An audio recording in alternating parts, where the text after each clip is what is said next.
For those that don't know me, I'm Luis Alvarez. I'm the program coordinator here at Cineworks, and we want to welcome you to Anamorphic on a Budget workshop led by Tito Ferradans and also assisted by Blake and by Lila Ferradans.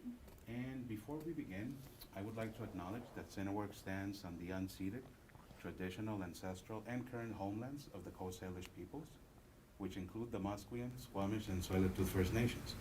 And all the work we do here is aimed to support independent filmmaking, especially those from underrepresented groups. And for that, we strive to make this a safe, inclusive, and positive space for all to enjoy. So, welcome, welcome. And, oh yes, if you want to find out more about future Cineworks events, please send us a line at education@cineworks.ca and we can add you to our email list. And if you're interested, we can also add you to our Film Club social invitation list. And without further ado, Tito. Hello, everyone. How are we doing? This is the smallest one we've done yet, which is kind of exciting because we can get very specific about the things that we're talking. So this is the Anamorphic cookbook. This is a sort of a rebrand on, I'm in the wrong page, where am I? There you go. And that's me like 2,000 years ago. I'm not gonna let you read this, but where's that? Okay, so before we begin, my name's Tito, and what brought you to this workshop? That's what's there. Yeah. What brought you to this workshop? Friends. I'm a filmmaker. Okay. And I have a supposedly the best hybrid camera. Okay. But I'm trying to figure out how to put an anamorphic lens on it and what kind of rigging I need for it. Okay. Excellent. So you're trying to rig up some anamorphics onto your camera. That's a great reason to be here. Your name? Ronald. Ronald. Okay. Yeah. You're Four talking names on I the, can- Facebook. Sure. 4 names I can remember. Ronald, Levi, Rachel. Rachel, Connor. Connor. I met Connor before. Yes. Okay, I can remember these 4 names. And that's Ariana. So, are any or / all of you familiar with my YouTube channel? Question mark. No. No. Yes. Yes. Yeah. I've been meaning to watch the whole thing for being at the end at one point. Haven't had a chance yet, but Okay. Well, there's more than 200 videos there, so that's why I haven't had it'll take a minute. So the reason why we're doing this, I started a YouTube channel back in 2015. I had just moved to Vancouver, and I'm from Brazil. So I did my graduation work in film about anamorphic lenses on a budget production. So I wanted to prove that you could, on a very tight budget, film with anamorphic lenses, which back in 2015, you were like, oh, affordable anamorphics, $30,000. And you're like, no, thank you. So I wanted to prove a point that in Brazil I could make a short film or like an independent project that was filmed in anamorphic and looked good, did not cost anything unreasonable. Okay, so unreasonable. I spent $700, 700 Brazilian reais on that project, which converts today like $100. I spent maybe 500 to 600 in gear, and that was it. And I was like, okay, this is pretty solid. And that was in 2013. So I moved here 2 years later. I'm online and going on Facebook and forums, and people are like, anamorphics are so hard. I'm like, but I've done this in Portuguese. So I started translating my research and also started the YouTube channel to talk about the lenses. And what used to be very common back then is we wouldn't have anamorphic lenses, we would have anamorphic adapters. So this is an anamorphic adapter, and you can pass it around, you can look at it. I don't know if the front comes off, there's a chance of it. But you would put that in front of your camera with a regular lens, and boom, you had anamorphic imagery. So I started to talk about a bunch of adapters. And time passed, I talked, I don't know, 60, 70 adapters. And then we started to see some more affordable anamorphic lenses. We have now a variety of them in this day and age, between $600 and $10,000, which are all better than $30,000 by all means.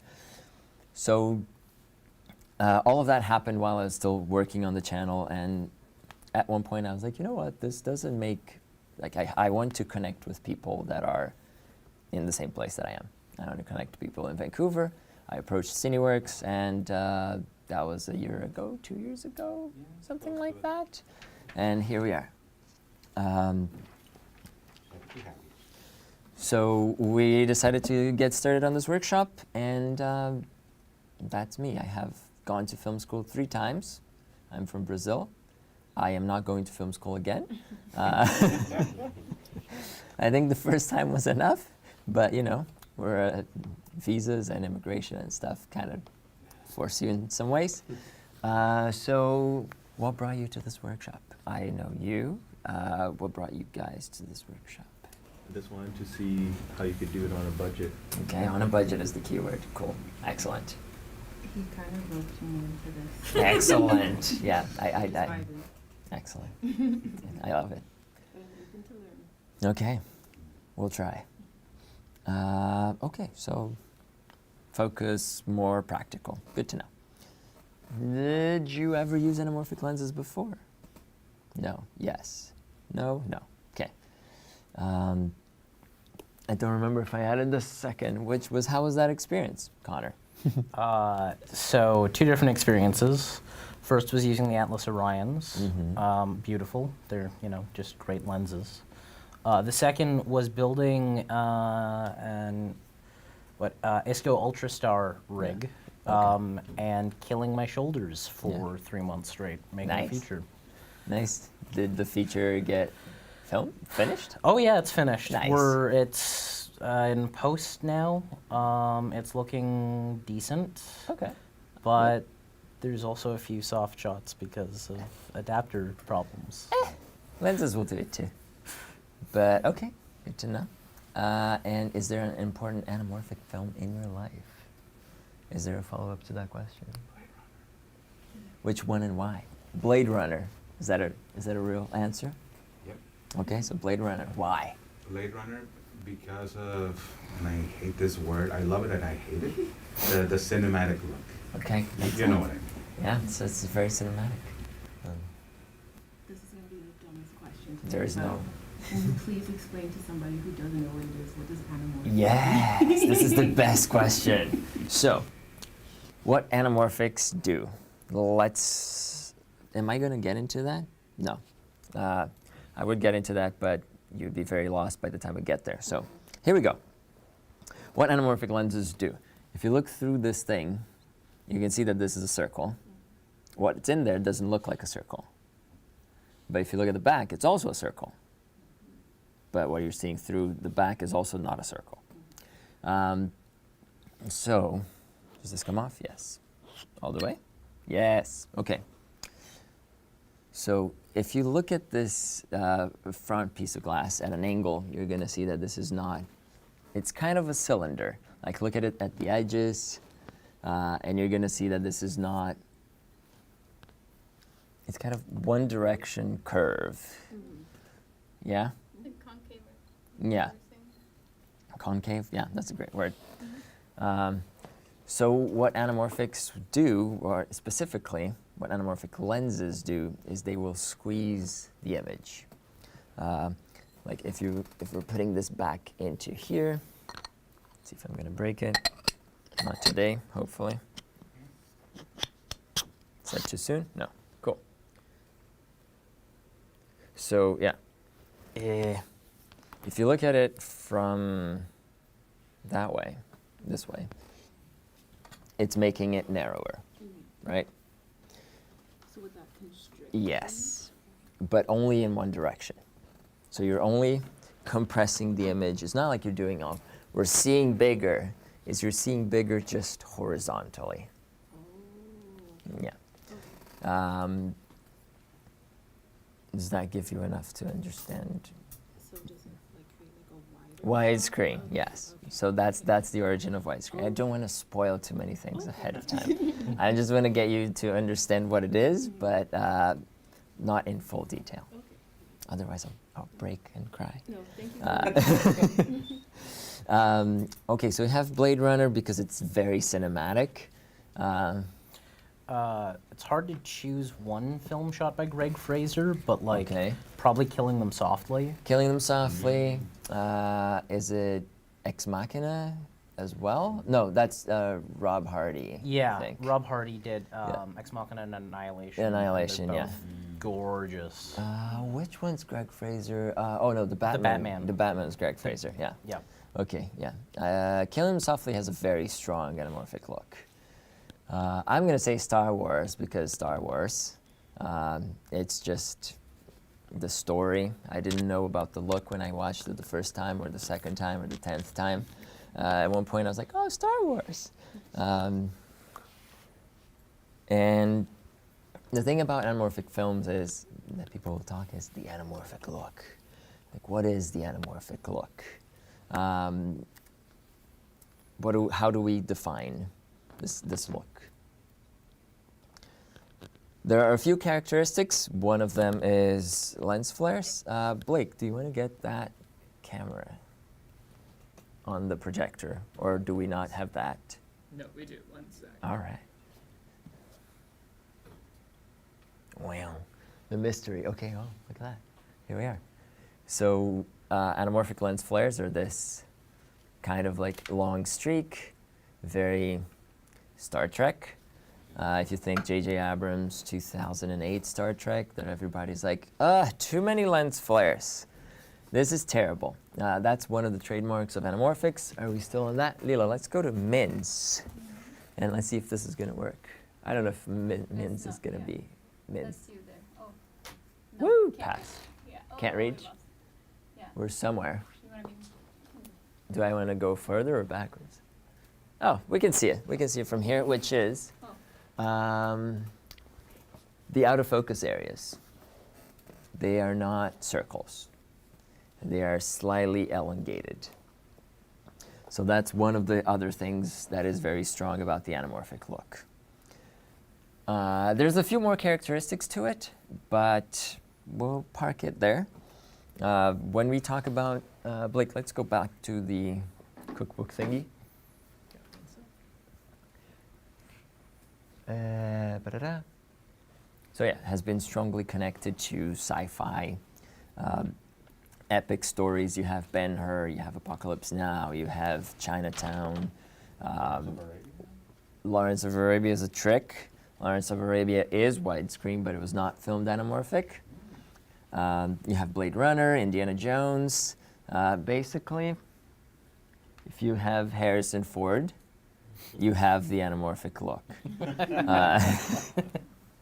That's a very dark Blade Runner, that's Indiana Jones, and that's Star Wars. And this ropes us back to being more cinematic. And what does that mean? Lots of question marks. A lot of folks would be like, I want anamorphics because I want more cinematic images. I want that look. And they're like, okay, cool, what is that look? And the answer would be, oh, you know, that cinematic look. That you're in the theater look. And how do we define that? One thing that you already brought up, Rachel, is widescreen. Until sort of recently, in the last 10 years, TVs were more square than they were horizontal.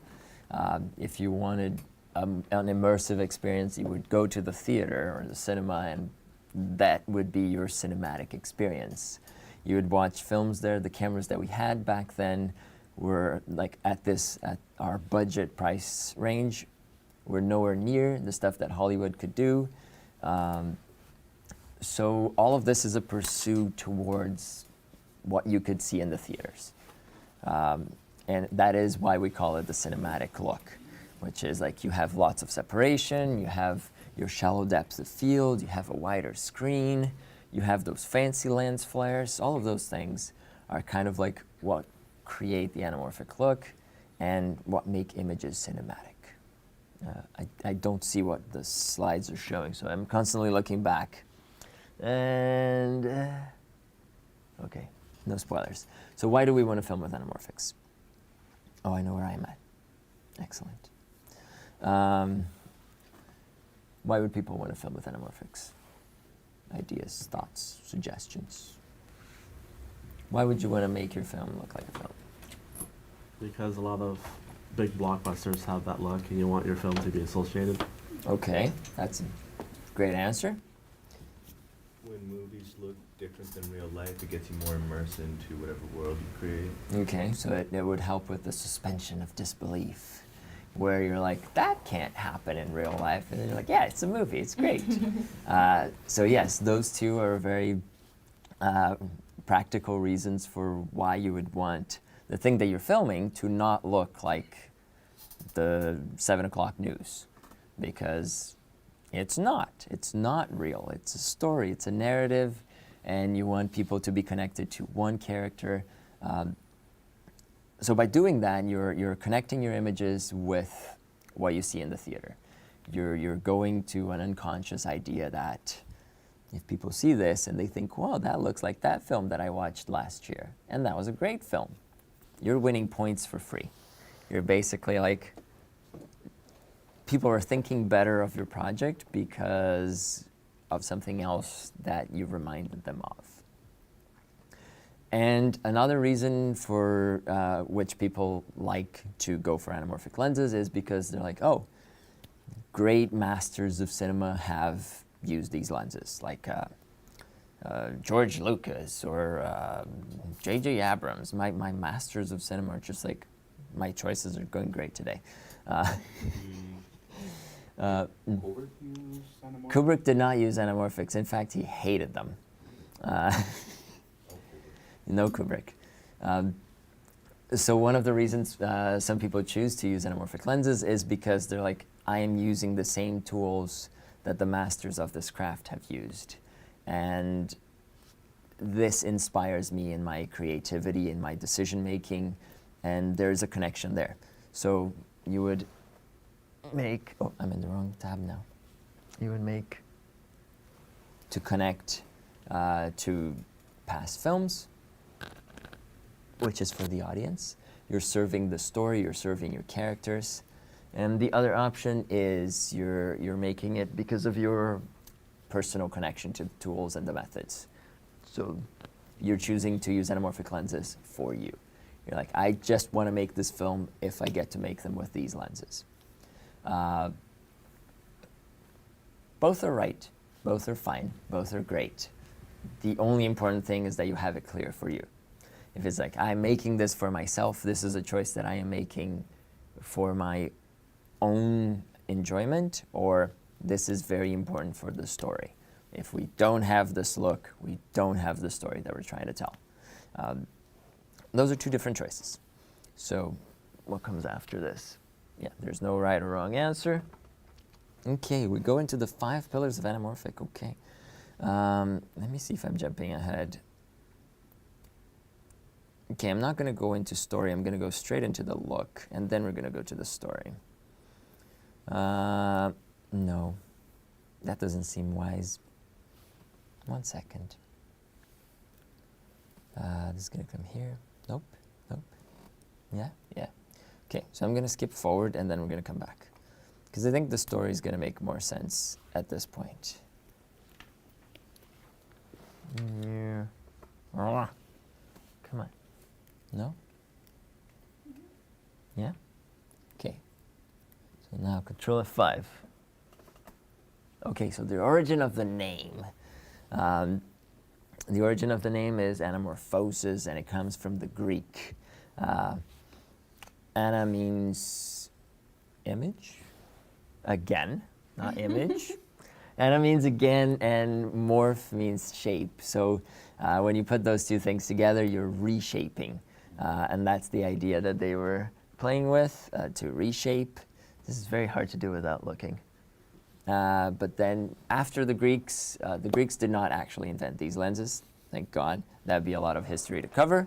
The history of anamorphic lenses actually starts in 1914 in World War I, where you would have French tanks going into the battlefield, and they had these tiny portholes, and the soldiers would be inside of the metal boxes and trying to shoot in every direction, and they couldn't see where their enemies were coming from.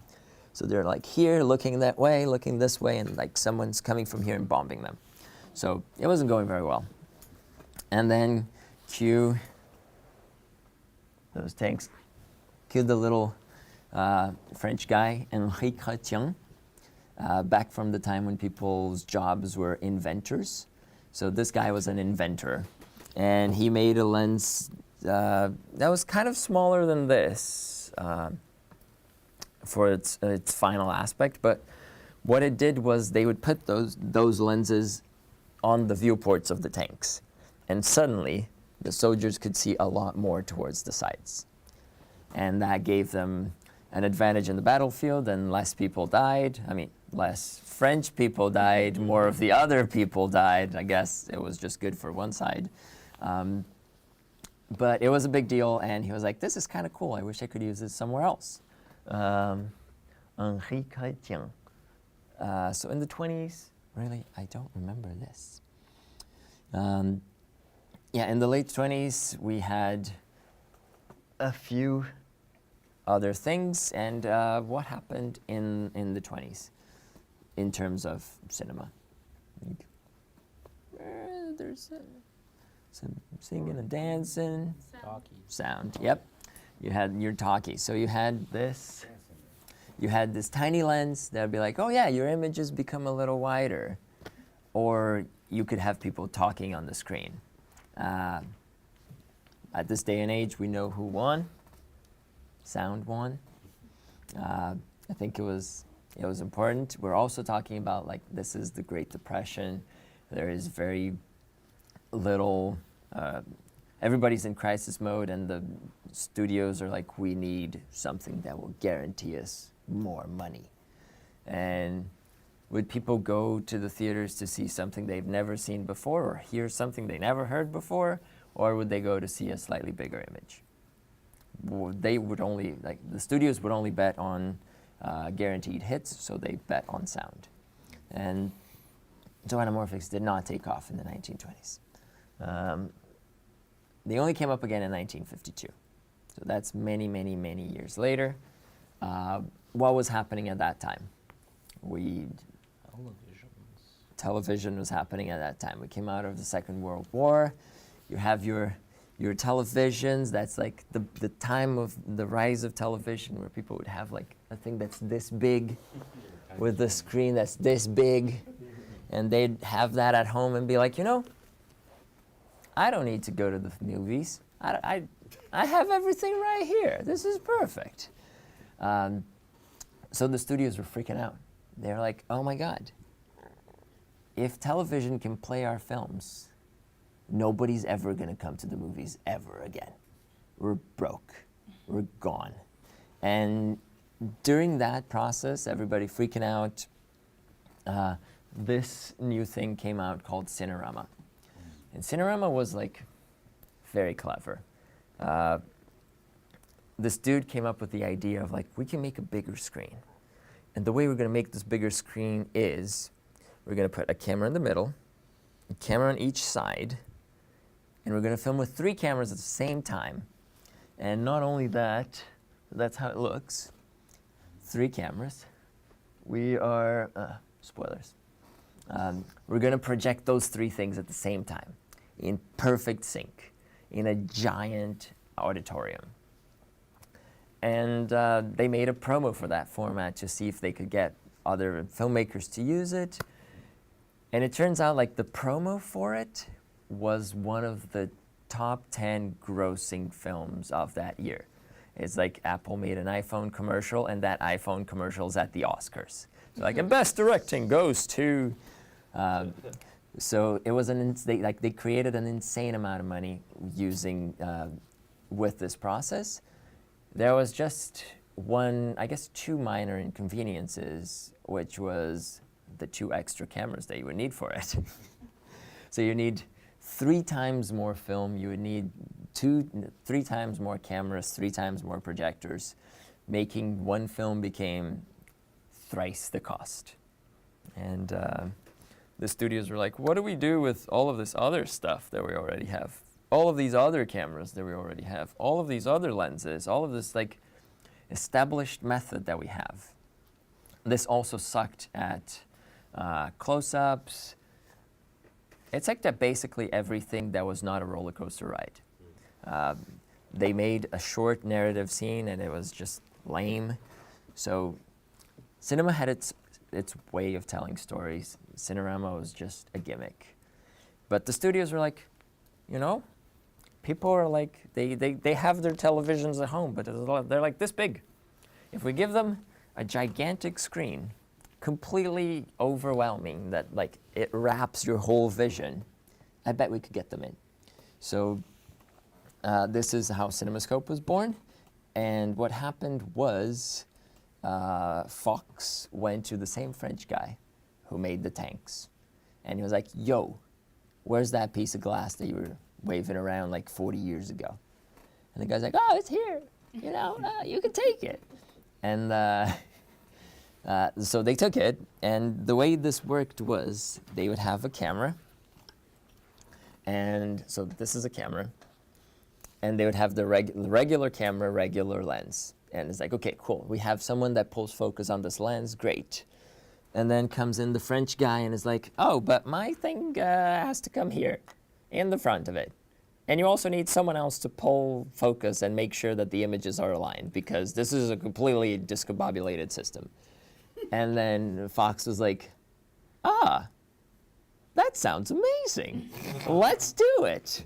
So they would have not only 1 focus puller per camera, they would have 2 focus pullers per camera. On lunch breaks, people would walk away and then security guards would surround these lenses because they were like, in the beginning there were 4 of them in all of Hollywood and they were all in Fox. And they're like, we cannot lose this advantage, no matter the cost. And they made a movie, the first CinemaScope movie to come out was The Robe. It was a movie. It was a movie.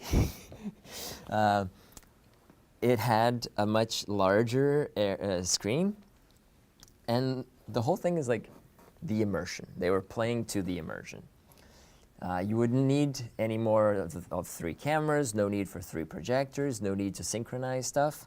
All you needed to do was when you filmed, you used one of these lenses behind your camera and lens. And when you're projecting this, you put the projector, lens, another one of these in front. Boom, you're good. No extra convoluted process. And they're like, okay, cool, this is great.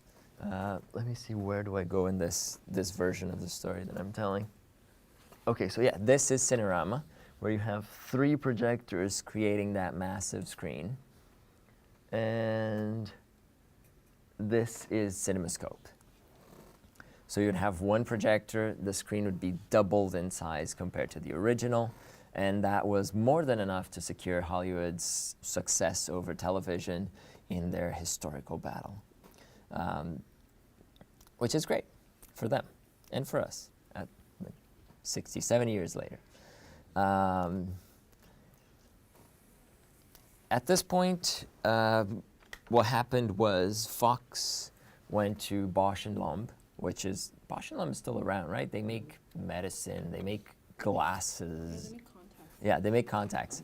So Fox went to Bausch & Lomb and was like, yo, check this out. We have these 2 things. We want them to be together. But in the meantime, we have a lot of these and none of these. So just make a bunch of these. And Bausch & Lomb was just like cranking these out as fast as they could. But you would have like people polishing them by hand. That's how it worked back in the day. All the calculations were done by hand, all of that. And it kind of did something. And they were like spitting out a bunch of these lenses. Each of the major studios also started to create their own formats. And before 1960, they started to find some problems. So we're gonna, Lila, I'm gonna swap this for everything. Let me think what I can tell while this is happening. Do you want to take this out? We're gonna take the adapter and all. And I'm gonna put this in. Okay, so it doesn't have to him. So they're doing all of these things, trying to make more lenses to feed the market so they can make more movies and they can make, tell more stories. We're gonna go straight to Mins, but I don't think we're gonna use the nucleus because it's just gonna rip the lens apart. And am I in Mins? I don't know. And then come closer, Closer, closer. That's it. Okay, Back a so, bit. so here I am. There is, yeah. All right. How do I look over there? Okay, Okay. that's looking. Okay, so if you look on that screen and if you look at me in real life, do I seem the same? Wider. Yeah. So imagine I am Hollywood's biggest star. And then I'm here, I'm in my close-up, and this is like, I'm a very emotional moment. I'm just like, but you killed my child. And everything the audience can see is like, he looks fat. So that was a problem. And many of the big stars at that time started to get notes in their contracts that said if the movies were made with these CinemaScope lenses, those actors could not participate in them. They'd be like, no, I can't do that. I can't look ugly on camera. No, people will hate me. This is my life. This is my brand. Can't do it. So this started to become a problem. And the reason this happens is this is a spherical lens, which means this is a normal lens. The way this focuses is, wow, how am I going to show this? You can clearly see this part extending, right? And coming back in. And if you looked at the back, you would see the same happening. So that goes in and it comes back around. So what's happening is this whole thing is moving forward or backwards. Great. And then when you put an anamorphic lens in front of it and you try to do the same thing, so it'd be like, okay, excellent. We just move all of this forward and all of this backward. Beautiful. Doesn't work. It's completely broken. Because the way these lenses focus is by increasing or decreasing the distance between the front and the back. So when you're focusing this, you're changing the distance of the front to the back. And when you do this, the amount that the image is squeezed changes. So the number that the projector is set to, which is twice, you're duplicating your screen, is going to be de-squeezing more than what the camera is squeezing when you're in a close-up. So the camera is squeezing by like 1.8, and the projector is de-squeezing by 2, which means you look wider. And this is a purely technical problem. So Fox was like, we gotta figure that out, guys. We gotta do something about this. This is not going well. And this is when a new company comes in. There's this guy in 1957 or something called Robert Gottschalk, and he used to work at Bosch and Lomb. And one day he's like, I think I know how to solve this. So he goes home and he puts a bunch of stuff together, and he builds a lens that doesn't have this problem. He builds a lens that not only you don't have to focus two things, you focus only one, you also don't distort people's faces. And he's like, boom, this is it. This is going to be my company. And then he funded Panavision. Panavision, who's still around to this day, and you can't buy their lenses. You just can't. They don't sell them. And then Panavision took over completely. So let's see where this slide's going to take me, if it's going to take me to Panavision or not. Yeah. So we started in 1952 with Cinerama. And in a decade, we had all of these different. Oh my God! Gosh, it's my fault. How did it fall, though? I no idea. It's haunted. Getting up, yeah. It's haunted. It's haunted. Okay. As long as there's no fire, we should be okay. I like the sound though. Okay. So during this decade, you had all of these different formats come up, and by the time the 10-year mark came around, all of them were dead. None of them were real. The name CinemaScope still continues. Yeah. So the name CinemaScope still continues, but it's got nothing to do really with the original lenses for the CinemaScope format. It not only belongs to Fox, and it just means the widescreen format. And Panavision kind of took over. So now we're going to see what Panavision means by it. So, meaning I have to bring this back over here and scroll this back to here, and then bring this back over there and do this. Okay, cool. So we're looking at Dan Sasaki's 5 pillars. Did I say that? 5 pillars of anamorphic.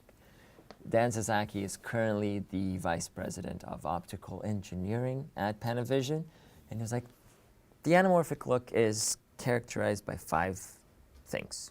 These are the 5 pillars. And the pillars are, number 1 is bokeh.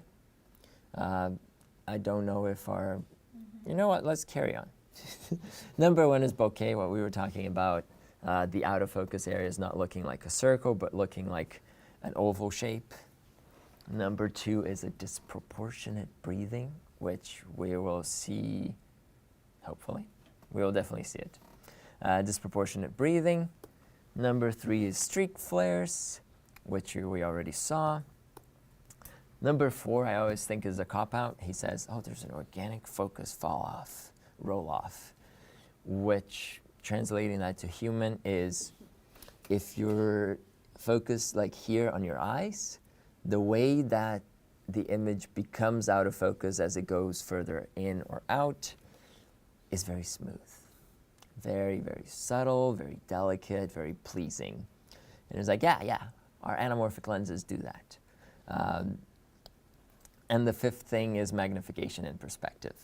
Because when you're dealing with anamorphics, you have 2 different magnification ratios. Like when you're looking through a regular lens, let's say a 50mm lens, you have a certain angle of view vertically and a certain angle of view horizontally. When you're using an anamorphic lens, a traditional anamorphic lens, you would have, for a 50mm anamorphic, you would have that same angle vertically, but horizontally that would be doubled, yes. So it would be like using a 25mm horizontally, but a 50mm vertically. And what that means is that you can get a very good sense of the environment around your characters without the need to go for a super wide angle lens. So you can get close enough to your character, like things like this, and still get a good sense of their surroundings, as opposed to you would get really close to them and distort everything. With the wide angle lens, if you still wanted to be that close and show the surroundings. Where do we go from here? Okay, wow, this is very hard to see. Let's go for the other camera. Let's go for our camera here. Lil, I might get you to pull by hand because, yes. Yes. So with the anamorphic lens, if you can be closer to the person, okay, and is there any sort of distortion? Yes, we'll get to it. Yes, and if I overlook this topic, please bring it back. If you have any questions at any point, if you don't understand anything at any point, yes. What lens is currently on there? So the lens that is currently right there says Panavision. It is not Panavision.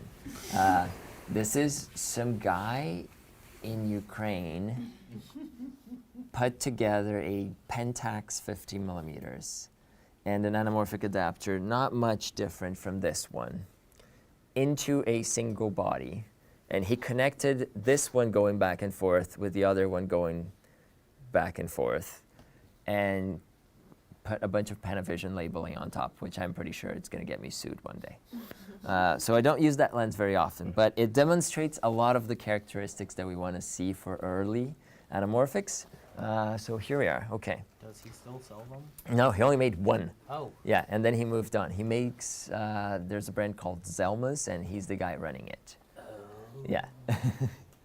So let's say we're here. What do we see? I'm going to move in closer just so our visuals become more stronger. What are we looking like? Okay. Oh, I can see the breathing here. Okay, so we can see the disproportionate breathing. You can see that the image is doing a lot more of this than it is of this. Am I saying things that make sense? Like the amount of this that's going on is much less than the amount of this that's going on. Or I think it just shows that it's like doing more. of this. Expanding more, yeah. Let me look in that direction. Yeah, it's doing a lot of both. Yeah, this one is. And that's why Panavision is Panavision. The way their lenses are built, when you rack focus and you see that breathing, the lens only does this. I have an example where I'll show you. But we can clearly see the oval bokeh in this. Like we can look at the out of focus areas, and if I'm sharp, those lights, which would be circles on a normal lens, are very clearly ovals. I don't know how this is going to go, but what kind of flares are we getting? Okay, so we're getting some streak flares. And then there's the whole thing about the organic focus roll-off. The best way to explain this is think of Zeiss lenses. Think of images that are very sharp, crisp, and clean. Like think of the 7 o'clock news. Where you have your reporter talking, and it's like that person is entirely in focus. Everything around them is slightly out of focus. So you have a very clear separation of the layers of depth. While with anamorphics, what happens is the image will start to blur more gradually, and it's all a consequence of like optical imperfections. It's not something that they decided to do it because it was better. It's something that they decided to do it because it was different. And I think that's a very important distinction. And then magnification and perspective. Right now we have a 50 millimeter lens there, and we're going to swap that for, let's go for a 40. So we're going to go for this guy here. Just keep the adapter. Keep the adapter, yeah. So we're going to go for that other one. So keep in your mind's memory what we were just seeing. And we're going to do the swap back and forth a little bit. How come I don't have a 50? How come I don't have a 50 mil lens just sitting out here? Oh, close enough. Okay, so here we are. Oh, the stuff's on the camera. Yeah. Are we stopped down? A little. I don't know. Look at the width of the frame. Is it wider than the other one that we were looking at? It's not wider.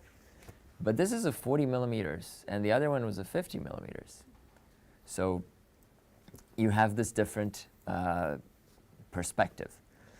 Vertically, this one is wider than the other. But horizontally, this one is not wider than the other. And this is a very interesting, like this allows for very creative composing of compositions. That's what we're going with. The composing of compositions can be thoroughly adapted. Maybe we can go to this because it's a more interesting visual that you get with anamorphic lenses as opposed to just spherical. So you could get that using an adapter. This adapter would cost you between $200 and $1,000. Really depends on what you're going for. If you want to use a vintage adapter, those can be cheaper. There's a bunch of new adapters coming out, and strangely, they're all in the $1,000 mark, which is kind of disappointing. But you get to use the lenses that you already own and that you already like. So if you have a bunch of, I don't know, Soviet lenses like the one that we're seeing right now, or if you have Rokinons or Samyangs or Contacts, Leica, all of those things, you just put an anamorphic thing in front of them, and then you get a mix of your original lens's character and the anamorphic that you put in front of it. There are some limitations to it, and there's a lot of finicking. I'm not going to get into it right now. We're going to get to it in a little bit. Blake, let's go back to the presentation itself. And Lila, let's mount the Atlas 40th there. Let me see where I'm at. Okay, so we're going to see a very sad Ryan Gosling in La La Land. No? Blake? Blake's rebelled. No, the computer's rebelled. Because then, if I'm looking at some other examples, okay. What am I going to strike so we can see what we see? Well, bokeh we've seen pretty clearly. So, okay, bokeh. Anamorphics create an oval-shaped bokeh. Cool, nice, fun. So this is Lila, and you can see bokeh. We have, this is a 40 millimeter 2x anamorphic lens. This is the frame. And then we shot the same thing with the 21 spherical, and you can see the difference in bokeh, where it's like little circles over there and little ovals over here. You see that those are like much more stretched in that way, but the field of view is pretty much the same. Like the size of her face is the same, that kind of thing. Disproportionate breathing. So this is a Panavision example. And will it work? Will it work? Will it work? Please work. Nope. Oh my God. Rebellious. No. No. Okay. Okay. One. Where's the animation? It's not that long. I'm disappointed in my own PowerPoint presentation because it's not letting me do what I want.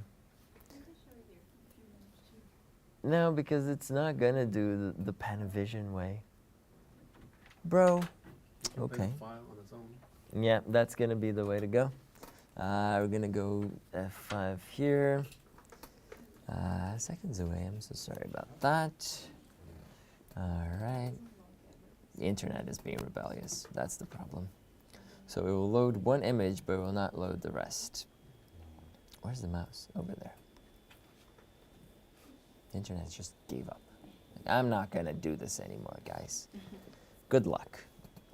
Come on. Come on, man. Okay, well, the internet is going. The mount is yours. Okay, tighten all the way. One, and we'll try here. Nope, one more. We'll try here. No, one more. Here we go. All right. Beautiful, we did it. We survived. Okay. Oh, is this working now? Let's find out. All right. Okay, so this is a 40 mil. Okay, Blake, keep that, what we're looking at right now. That is the way to go. Control F5. Please work. That would be great. It refuses. Okay, what if I keep going? What if I go back here? Okay, I'm just going to pull it up. Can I? I bet I can. So if I duplicate this slide, Control duplicate, and then on the second one I have that, and the first one I have this. Boom, I win. Internet, you try to, no. Why you do this to me? Why you embarrass me in front of all the nice people? And now someone decides to call me? That's not gonna work. What is happening? Why you hate me? Okay, I'm just gonna save the file, sorry. Because I can see you here. And here. Oh, maybe I can just do this instead. Okay. So that's that. Okay. Kind of illustrates, disappointingly, but so. We can look at the raindrops at the top near the disproportionate breathing and some of back here in the center of the screen. And when we rack focus to the house and back, like the image only does this. That's the Panavision way of doing focusing things. Yeah, I thought it was going to work for a second. But streak flares, everyone has seen Star Trek. You've seen lots of streak flares in your life. This is a very pop thing. A lot of people who will want to film with anamorphics will want streak flares. And nothing else matters, just streak flares. Just give me flares and then we're good. So lots of flares. So Tito. Yes. So I've had discussions with my friends about the Abrams Star Treks. Yes. Sometimes he'll have vertical flares together with horizontal. Yeah. So some of my friends are like, that he added the horizontal, The vertical one?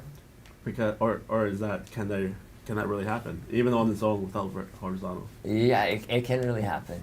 Some lenses, like especially ARRI lenses, they will have their anamorphic elements interspersed through the lens, and those are the elements that are creating the streaks. So if you have one that's oriented horizontally, you get a streak flare that way. But if you get one that's rotated, it becomes a vertical streak. So that can happen. Yes. With that said, I do know that from watching the behind the scenes years ago, that they added a lot of those flares in there because In post. apparently shining numerous flashlights on set directly into the lens wasn't enough for Abrams. It would not satisfy his need for lens flares. Nice. Very, very nice. Yeah. But can you get them in those example in that lens both at the same time? Yes, you can. I don't know if any of the lenses that I have will do it, but we're going to try. So this is the whole thing with the disproportionate breathing. Let's see if this one will do it. Yeah. Okay, so this has a transition. And in this one, we can see that like the focus goes well up until like behind her ear, the end of her hair. And when we switch to the anamorphic one, it's much more contained to the face and it smoothly goes out. You can also see that like the bokeh on the anamorphic lens is way bigger, meaning that they were using a longer lens, which is also a cheat because they're matching the field of view, but by using a longer lens, you're also giving yourself shallower depth of field. So you're like, oh yeah, this does that in this circumstance. Someone look at the organic roll-off and say, oh, he's just using a very, very shallow. Yes, you could say that, yes. And a lot of lenses are designed in a way that like this separation is very crisp. Zeiss is always that way.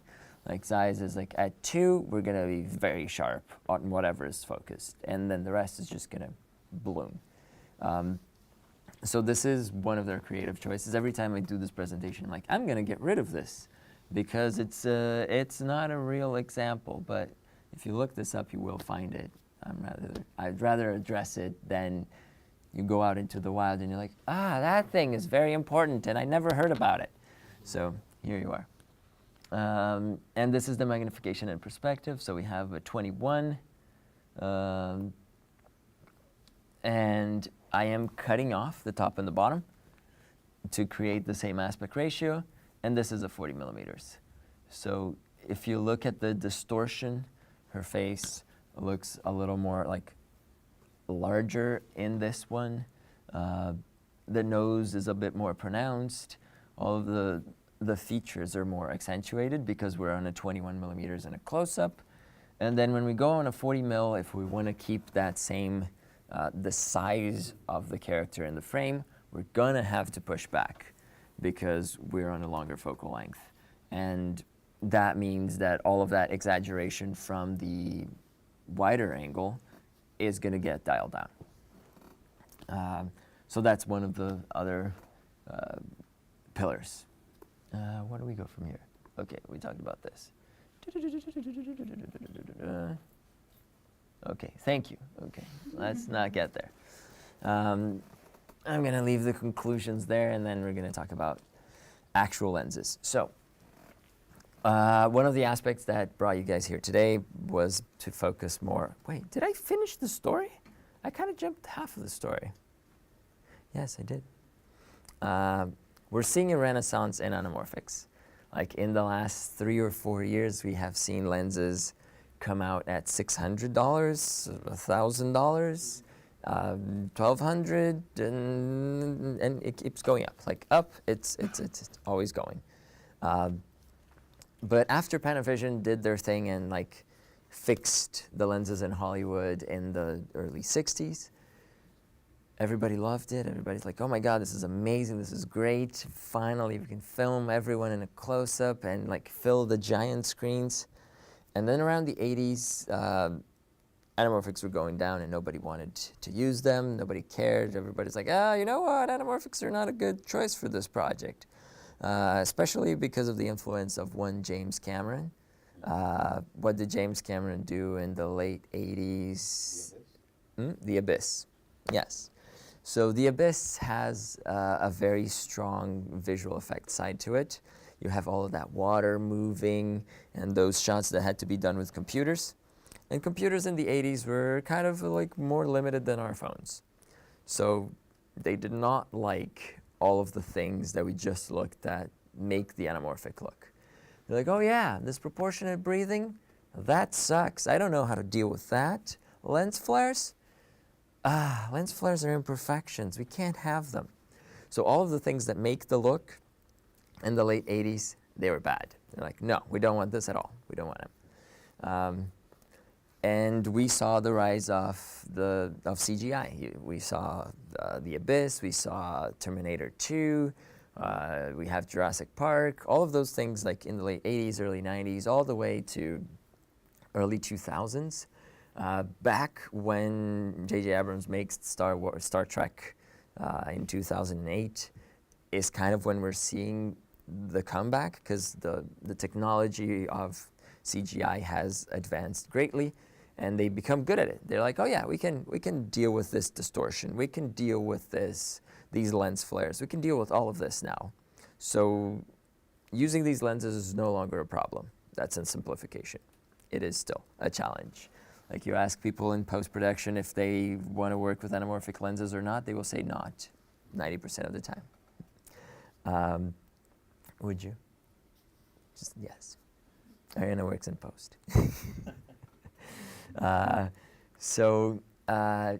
In the 2010s, you had this revival of anamorphics, and then around 2016 18, I think, there was a company in the States called Atlas Lens Co., and they started to make anamorphic lenses for cinema at $10,000. And people are like, $10,000? That's so cheap. I am yet to meet these people, but they're like, that is so cheap, so affordable. Oh my God.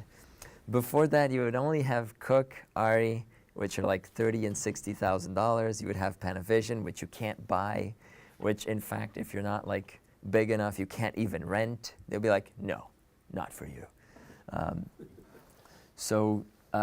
Atlas comes up and they're like, yeah, we're making these lenses at $10,000. Yo, everybody should get one. Strangely enough, it kind of went that way. Everybody that could buy those lenses started buying those lenses. And there was a lot more of attention into the use of adapters, and people started discussing like, oh, this $10,000 lens is like not really better than my $500 adapter. So what am I dealing with here? And this is going to bring us into the budget side. Atlas started that in 2017, 18. And here we are 5 years later, where we have a variety of other companies. We have Sure, we have Great Joy, who's rebranding. We have Viltrox, SLR Magic. All of these companies are making cheaper than $10,000 lenses. Even Atlas started selling lenses at $5,000, and you're like, oh my God, that's still not cheap. So if you don't want to spend that much money on a lens, what can you do? That is the crux of the question. And we have a variety of options here. They go in multiple directions. So let's see. Let's see what we have here. So this is the first lens. I'm going to steal it. Straight up steal it. You can. Maybe not. Maybe not forever. steal it. All right, got it. Okay. So this was the first lens that Atlas made. And they're like, this is $10,000. And everybody's like, this is amazing. I love it. And when we look at it in the camera, it's very easy to say that. It's very hard to justify $10,000, but it's very easy to say, this looks great. This is kind of what I want. So this is $10,000 still. They haven't gone down. Then this is $2,700.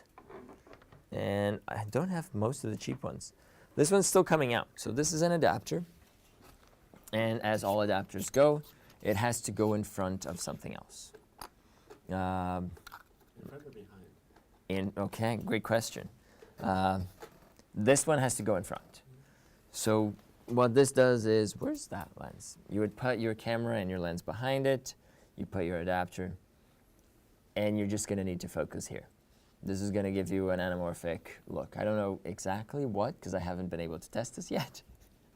But I think this is going to come out at $1,000. And I'm like looking at this and thinking, is this worth $1,000? Is it really? Does it do what I want? Does it give me lens flares? That's exactly the reason I'm in here for. I want lens flares. I don't know. So I'm going to try to wing it in front of this. Lila, this is going to be an experiment because it's not going to screw in straight. Yeah. Got it. So we're going to set this to infinity, which is here. It's going to be wide open. And focus is going to be on that weird ring, the geared ring. Okay. Found it? Back of it. Ah, okay. Is it doable? Okay. So here we are. You can immediately see a problem with adapters, which is the whole image can do that. And suddenly we're all very drunk in here. You can use that for narrative purposes, but does it flare? Wow. It does flare.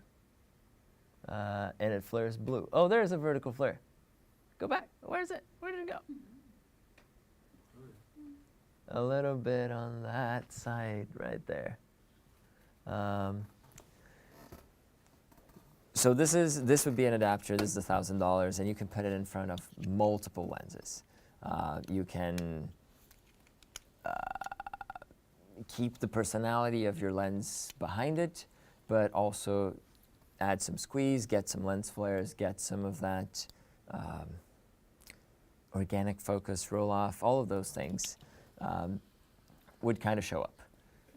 So you just screw this into the lens? Yeah, you would screw that to the lens. And do you need the double focus or no? Yeah, so this one uses a different mechanism for focusing. So you would set your taking lens to infinity.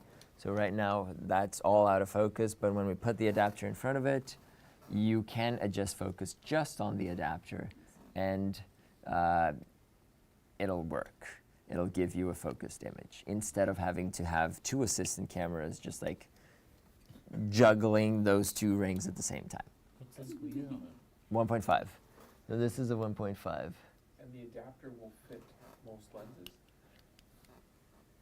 The most lenses is a very tricky question. Size of the thing. Yeah, so this is a very small adapter. This would fit like very small lenses, ideally. If you put it in front of a lens that is too big, that has too big of a front, you're going to start losing light. You're going to compromise your image quality, and you're not going to be able to cover your entire sensor.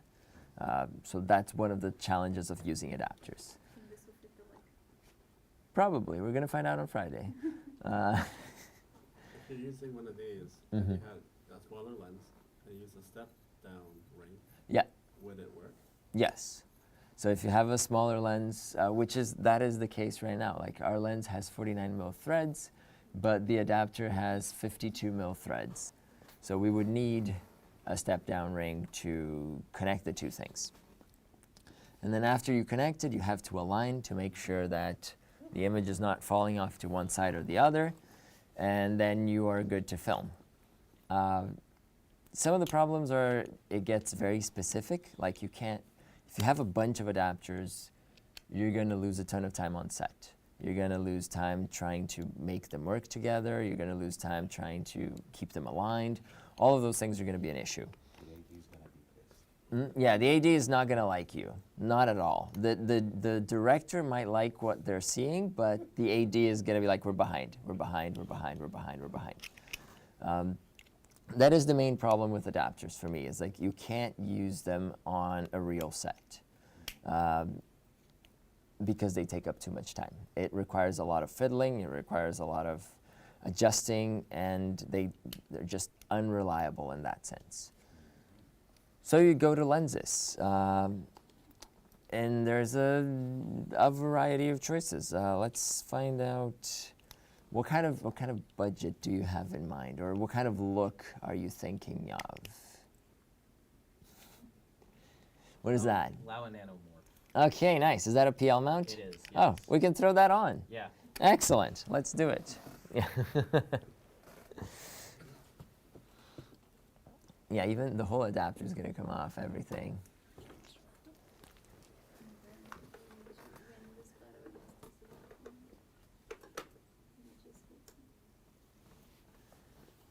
I did want to ask you about all these new lenses coming out, Uh-huh. like the low eye, Samyang, and I've been looking at this Surai? Yeah. because they actually make a Z mount for my camera. Yeah. Because my camera, there's not many Z mounts yet, so I have Uh-huh. to get a PL adapter. Yeah. And what blew me away is that they're sub $1,000. Yes. Like, it's just what it can't be good. Yeah, some of them, like most of them are good, or they're good in different ways. Like they will be, my criticism, this is like my personal opinion, I always find them too sharp. Like the organic focus roll-off thing doesn't exist. It's just like, it's sharp. It's very sharp. Which then you're like, okay, I get the squeeze, and I got the lens flares, and I got the oval bokeh, but now I need to add like some diffusion filters. I need to add a Pro Mist, I need to add like a Hollywood Black Magic, some sort of diffusion because the image is too crisp.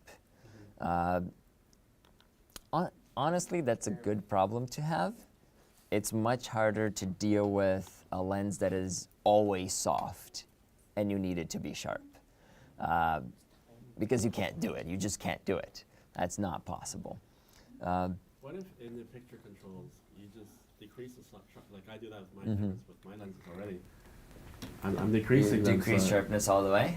not all the way, but just enough so that it's not super sharp. They're still too sharp. Like, it's not the sharpness of the image itself, it's like how the in-focus and out-of-focus areas transition. It becomes a little too intense. This is a very abstract term that I'm using here. No, I get it. Basically, I have a lot of criticism of the Nikon Z lenses, but the equivalent Sigma art lenses are beautiful because they roll off. Yeah. Much better. So the Sigmas are a great set of budget lenses, and they're very consistent. So if you were to get an adapter to work with a set of Sigmas, that would be a good call. The annoying part is every time you have to swap a lens, you have to swap the adapter as well. So you have to either unscrew it or slide it forward. That's why I mentioned Yeah. about the front or back, because people are, at least for my camera, and what I understood other people too, that I've heard about in the 2000s, but I haven't come across that for a while. They're using a mount adapter, so Z mount to PL, EF mount to PL, that type, and then putting the PL, the PL lens on top of it. Yeah, so this is a rear Yeah. adapter. There you go. And what it does is it goes behind your lens, and it will squeeze the image. In the same way that it creates a wider image, that'll do the same thing. Yeah, This way? it'll squeeze this way. The biggest difference is, since it's all the way at the back, you're not gonna get over bokeh, you're not gonna get the streak flares, you're not gonna get anything except the squeeze. And for most people, it's like, that's not really what I'm here for. So those were very popular, still in like the early 80s, where you had those gigantic zooms, where you were like 29 to 290 or 12 to 120, all of those 10 times zooms. You would put one of those in the back, and then you would have the squeeze. You would have your widescreen image and your storytelling, but you would not have any of the annoying oval bokeh, lens flares, distortion, all of those things that come from a front anamorphic.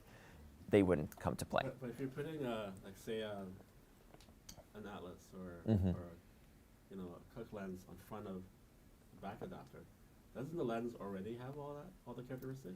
Yes, most of them won't fit. Most of these, of the lenses that we have here, like none of them will fit in front of that. The main reason for it is because they all go too deep into the mount. So they won't fit inside of that PL mount there. What are we on? So then you would put on normal lens. Yeah, you would put a spherical lens in front of it. Then you get a little bit of squeeze. I see that. Because I understand some lenses, some adapters are like hollow adapters, so they can put a PL mounted anamorphic on. Yeah. So that the back one doesn't do anything. Yeah, this is what I have here. It's like I have a bunch of, like, my camera is an L mount, but I have both the PL and EF adapters. Yeah. So we're just being able to mount those lenses onto the camera. Right. How are we looking on this? Wow, what is this, 27? That's actually 35. Oh, wow. Shocking. Okay. It's a good lens for an example. I managed to get a 3-lens set for just under 4,000 Canadian. Yeah, so they're about 1,000 something US. And they're designed for Super 35, so we're looking at them on full frame. We're not gonna get the corners covered. I don't think the 35 does it, the 50 does. We get that lens flare. Oh, there's the silver one. Yep. Yeah? Yeah. Yeah. So you get that streak. And so pay attention to how this streak looks, and then we're gonna put something else. Very thin line, very homogeneous all the way through, little white thing, very straight. The other thing about these lenses and most of the modern designs is if you look at the edges, let's pan to get one of the C-stands on the edge. On the edge of glory. Do you see where it's distorting, how it's distorting? So it's distorting inwards. That's something that Cook lenses do, but they're the only ones. No other anamorphics will do, is this mine? Yeah, I guess. Will do this pincushion distortion. So a lot of people that are into anamorphics will be like, this type of distortion is terrible, which you can fix this in post very, very easy lens because this distortion sucks. So yeah, this is one of the just over $1,000 lens. Let's put on the Atlas, I guess, which we never looked at properly.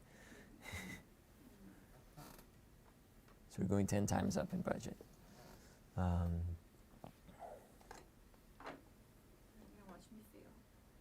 No pressure. Okay, I'll keep I'll run some distraction over here. So the things that we're going to look at on this lens is it's just a little bit longer. We were on 35, now we're on 40. Whoa, that's a lot of spinning. Oh, I see. I see. So it's just a little bit tighter, but what you will find is that we see more of the field. So it should be tighter, but it's actually wider. The squeeze is stronger. If you look at the lens flares for this, they're very different. Like compared to the other thin line that we had before, now we have a variety of like moving elements. Oops, we lost it. We're back. We're back. Oh, we still lost it. Those flares are intense. Yeah. The flares are overloading. Are you for real? Is it? No. Okay, I thought it was. That it was just overloading the circuit. So you have a variety of different elements moving to create that streak.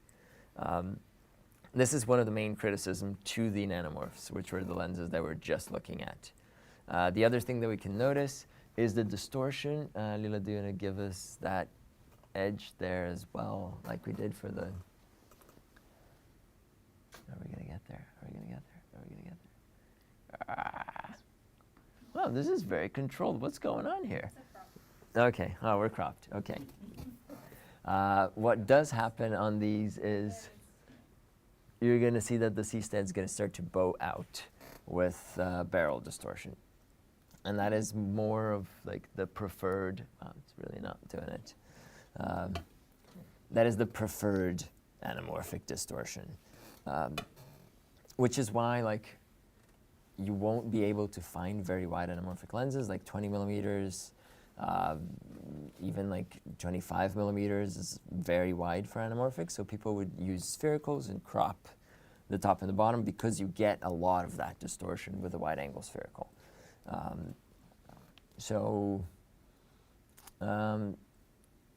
What am I looking at now? I got 40 minutes. completely off track. Let's put the Lomo for variety, and then we're gonna go into whatever questions we have, because yes, I am getting lost in my own thoughts. So you have a full frame camera, Yes. and you see the vignette or whatever on in full frame. So Yeah. you're always your camera has a cropped sensor mode. Yeah, yeah. That's 1.5, I assume, or so. Yeah. And that's what you're shooting in 1.5 crop. Sometimes I decide that the corners of the frame can be darkened, and that's okay. We were watching a show the other day, it's The Power on Amazon. It's got a very, very strong anamorphic look. Like the image seems like it's bulging out of the screen, and then in some shots they have completely blacked out corners. So they're using either an adapter that is not covering the entire frame, or they're using a lens that does not cover the entire sensor. And they're like, no, this fits the narrative that we're trying to tell. Let's keep it on. And they kept it. And it's like bold, but also good job in being bold. Which just goes to say that like sometimes you would have a lens that is designed for a format, but you can get away with another. So does your camera have a D-squeeze or anamorphic mode? Yes. So my camera, which I'd be like seeing squishy people. Yes. And the process to de-squeeze it, like I use DaVinci Resolve. Yeah. I can use Premiere. Yeah. That's the part I'm trying to figure out how would I de-squeeze it. And if I'm on set and I'm looking at my monitor, what am I going to see? Yes. Blake, do you want to not de-squeeze what we're getting there? Boom. So this is what the camera is recording. Kind of not friendly. You're like, oh, how is this frame going to look in the end? What am I framing here? So Panasonic cameras will have de-squeeze functions. I think the Red Komodo does it, but everything else does not. No Sony does, no Nikon, no Canon, maybe one Canon does it, but you wouldn't get it. So you'd need an external monitor to be able to de-squeeze. And we have the tiny one back there, which is where Lila was pulling focus from. And that is going to, yes. So automatically the lenses squeeze? Yes, Oh, yeah. okay. So when you bring stuff into Premiere or into Resolve, this is what you see. And it can be very disorienting, especially when you're filming. When you're filming and you don't have a de-squeezed image, it takes a long time to get used to it. You're like, I think this is okay, mostly. And then you go home and you're like, oh, I guess it was not okay at all. I had a lot of that. So it's very important that you have something that will do that de-squeeze. A lot of like, what we have on top of the camera there with the antennas, that's a wireless transmitter, and many of those will have a phone app that you can see what's coming out of the camera, and those apps will have a de-squeeze function. So you could do that. There's also a variety of monitors from $100 to endless dollars that will do that D-squeeze for you. You would just have to attach one more thing to the top of the camera. But between attaching a monitor to the camera or filming squeezed, the monitor is always a better choice. So the lens we have right now is a Soviet lens, and it's a 35 millimeters. It's from 1960 something, and it's got a very, very, very strong look, even compared to the Atlas that we were looking at. Like the flares look different. It looks bloomy in general. Right now, wow, red. Is this a flare? No. And these lenses were made in the Soviet Union for cinema cameras, and then when anamorphics kind of faded out and there was nothing going on, there were no cameras like before the Canon 5D II, which is 2008. You wouldn't have cameras that could record video and use these old cinema lenses, except in Hollywood, actual film cameras. So those lenses went for very cheap. Like people bought full sets for $400, $600. Now one of these is worth 15 grand. Yeah. Only had a time machine. Yeah, the time machine is like, I would not win the lottery. I would buy anamorphic lenses. That is the trick. But what we're seeing now, which is the interesting part, is with all of the offerings in the market of stuff like under $1,000 or just over $1,000, the prices of adapters, the prices of really good adapters, is finally coming down. So stuff they used to sell for $2,000, $4,000, coming down to like half of it. And these are really good pieces of glass. So one thing you can do is you can get an adapter and spend some time getting used to it, so you can get used to the workflow, the process of using it and whatnot. The other thing, which is a more expensive option, is rehousing it. So you would send them off somewhere, and a company would do what Panavision did at first, which was to put an anamorphic in front of a spherical lens and make that whole thing work as one. It's kind of what that guy in Ukraine did for this weird 50 millimeters that we have, which says Panavision all over. Don't know, weird stylistic choice. But you would have your anamorphic on the front, and in the back it's a tiny 50 millimeter lens. Okay, I talked a lot. So the best case is, if you can, just buy an anamorphic lens and an adapter, or an anamorphic lens in the mount of your camera Yeah, without the adapter. like, yeah, the cheapest way is to buy something that is on your camera mount and figure if you like it. That's the hardest part. If you want to, like, don't start at a $3,000, $5,000, $10,000 lens. Like, I see a lot of people doing that. They're like, oh, yes, this is going to be great. And then it's a $5,000 piece of equipment. What if you don't like it? Not worth the risk. Like, if it doesn't fit your narrative, the way that you like to film, all of those things are important. So I always recommend that people would start with adapters, because they already have their lenses that they film with, and they're just going to add a little bit of spice to the mix. And start with a cheap adapter. Don't go for like, what is the best? Just like, what is the one that I can buy tomorrow that is not going to hurt my finances? And then you go and you get that, and then you deal with it. There will be problems. There will be lots of problems. Filming things in anamorphic is always problems. But the images look so good in the end that you're like, this was worth the problem.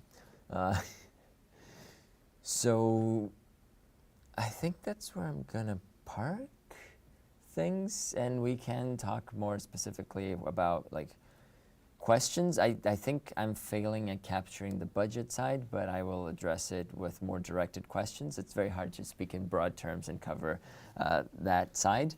So we can do that. We can also just mount a variety of things on the camera and just discuss whatever you prefer. Questions? One initial. Oh, Rosie had. Go A ahead. tie. Sorry, go ahead. which do you know which scope is in that Ukraine rehoused Yes. It's a Kowa B&H. Okay. It's a Kowa B&H. So those, yeah, they started at $400 and then they spiked to $2,000 and now they're coming back down. So they're currently at $1,000. She raised her hand next. Go ahead. Oh, you did? Oh, I thought you did. Okay, that Atlas looks big. I've seen even bigger lenses. You know what I'm afraid of? This is why I want to know about rigs. Yeah. That is going to fall off your mount and break your camera in half. Yes. Because I've seen it happen with other lenses. I'm like, Yes. you're going to have to put a rail on there. And if you're going to, you know, you're also doing a remote focus pulling, right? Yeah. Like, do people still, you know, hand focus pulls when the lens is that big? No. Like in the film industry, you would have to be very hard pressed to do a manual focus pull, like but on the barrel of the lens. The one thing that happens with adapters, let's see, I have a flashlight here, so wow, this is very narrow, but the camera's mounted to the plate, and then the adapter has its own foot here where I'm pointing. Today we're swapping a bunch of adapters, so I am not doing the safe way. The safe way is the plate behind under the camera is also going to attach to the adapter. The downside of doing it this way is there's this play. You see how it's moving all the way back there on the adapter? That will make the image wobble, like that drunken feeling that we had before. When someone's pulling focus in one direction and reversing, that is going to create shake. So you always want to secure your adapters, and that's going to greatly lessen the chance of ripping off the mount of the camera. It's a valid concern. Where do you get your frontal adapters? These guys? eBay. There's some on Craigslist now. Not Craigslist, or Facebook Marketplace. Craigslist Revival. In town, like, there's some decent deals, some not so decent deals. I'm always looking just to know what's out there, and people put a lot of effort in the rig. And if you're starting it, if you're just getting into it, and you're like, I don't know what are all these pieces, and I don't know what they do, and I don't know if they're the thing that I need.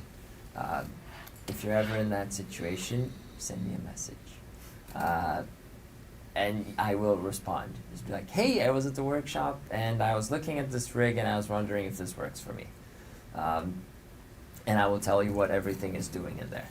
And if it then like ask you a few questions and help you figure out if that's good for you or not. Otherwise, if you want to go on eBay, same thing. Like if you have a question, if you narrowed your options to 2-3 lenses, you're like, I think one of these is going to do it for me. You can ask. There's also a Facebook group called Anamorphic Shooters. There's like 20,000 people in there now. And people will be friendly if you're asking questions and you're interested. But there's a lot of just like useless content there. People will debate the most useless details of things. And it can be very annoying at times. So finding an adapter, if you're looking for one that you're going to consistently use, you want to find something that's shorter than this. There's a few of them who are like about this long. The ISCO Ultrastar that Connor was mentioning before is a lot shorter than this. And the size of the glass, especially in the back, is going to be very important because this is going to determine how much light's going to come through. So what happens if the size of the glass in the back is very small? When you mount this to a fast lens, to like a 1.4 or even a f2 lens, you're going to be losing light because it can't come out of the adapter and just fill up the lens itself. So you're going to have a mechanical aperture in your system. This one's a very stripped down, like the entire body of this thing has been removed for this demonstration purpose. Let me think if I have something that looks a little better. No, Cineworks has some, but I don't know where they are, and Colin has already left. If you want enters the lenses. We don't have anamorphics though. Yeah, you have adapters. You Oh, have the adapters. one or two, yeah. But they're tiny, and you don't want to go for anything that's like thin and long. Like with a small piece of glass in the back, and also just like this big. You will find Russian lenses. They're called NAP, code. They're like this big in the front, about this big in the back. And you might look at it and be like, oh, this is $50. This seems like a great idea. It is not. It's going to be burned $50. The images that they make are very soft. They haven't been properly like serviced or cared for. So the results are going to be very hit and miss. Plus, you start going towards bigger lenses because they're cheaper. Your rig's going to become way, way heavier. Like, it's going to be heavier. The focus is stiffer. You're going to have to focus 2 pieces of glass. All of those things are going to come to play. It sucks.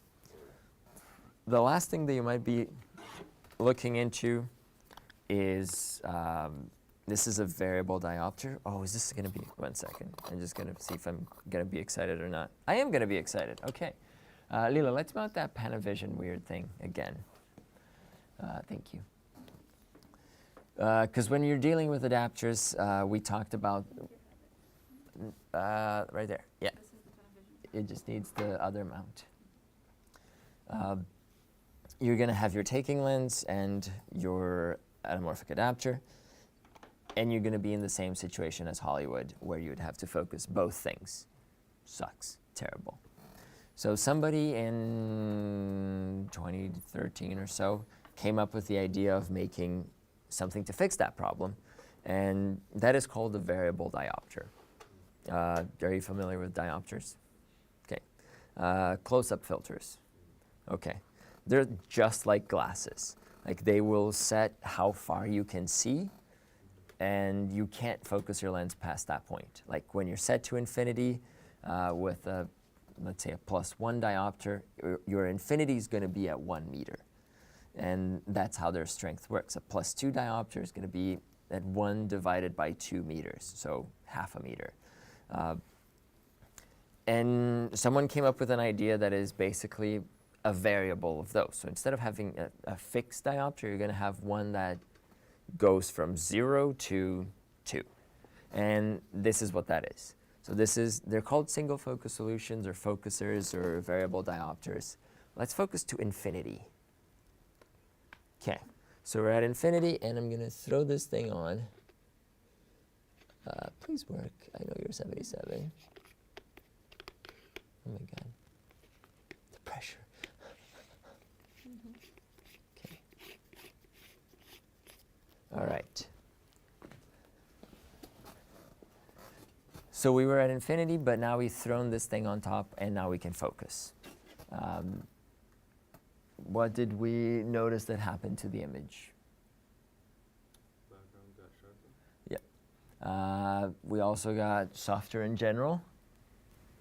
And when we have flares, we have big blue blobs, or other blue blobs showing up that are not the streaks. Yeah.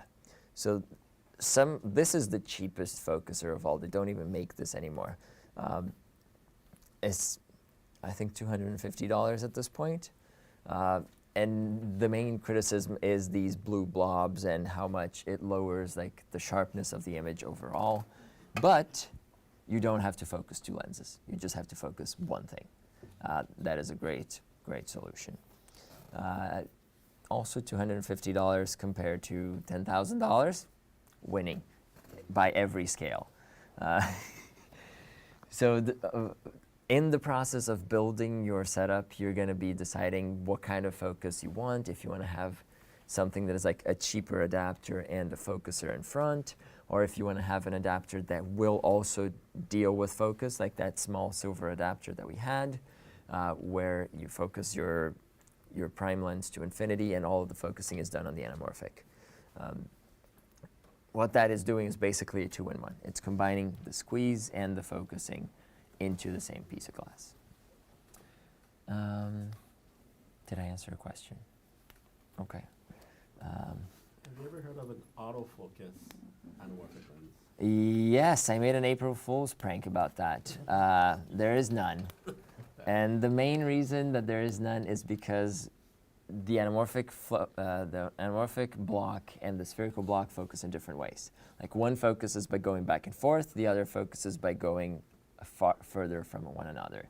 So you would need a bunch of motors in there to work non-linearly to each other, and that just makes everything too expensive. What Panavision has done, because they have the money and the time and the resources, is they put a bunch of motors in their own lenses, and they're autofocus in the sense that you could control the focus in them without an external motor.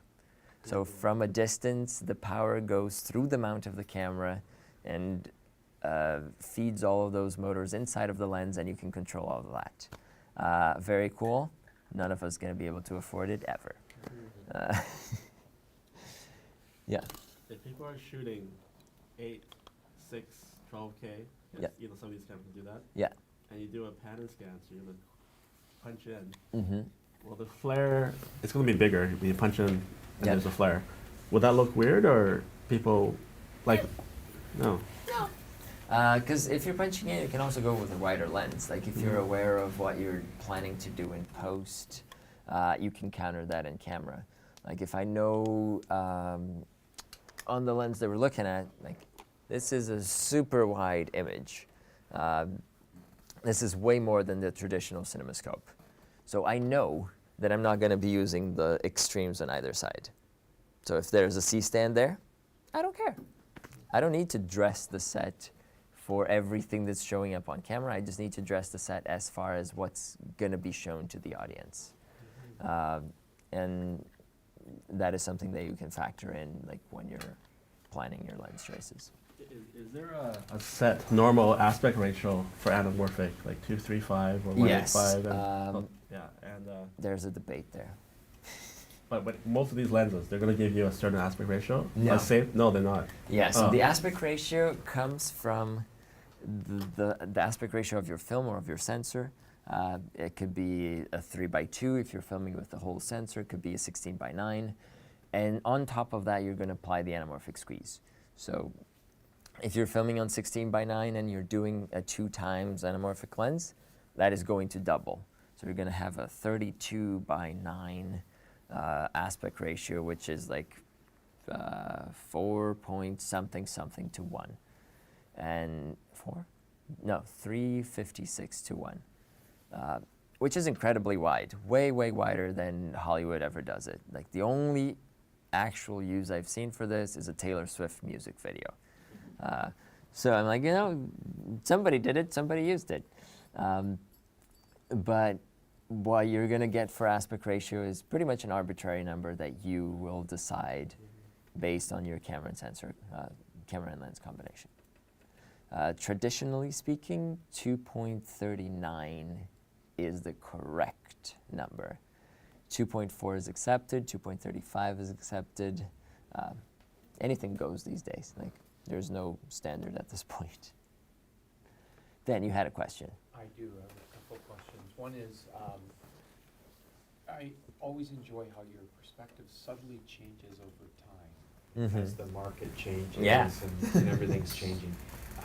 Even from one presentation to the other, it's slightly different. So today you're leaning into the adapters a bit based on budget. Yes.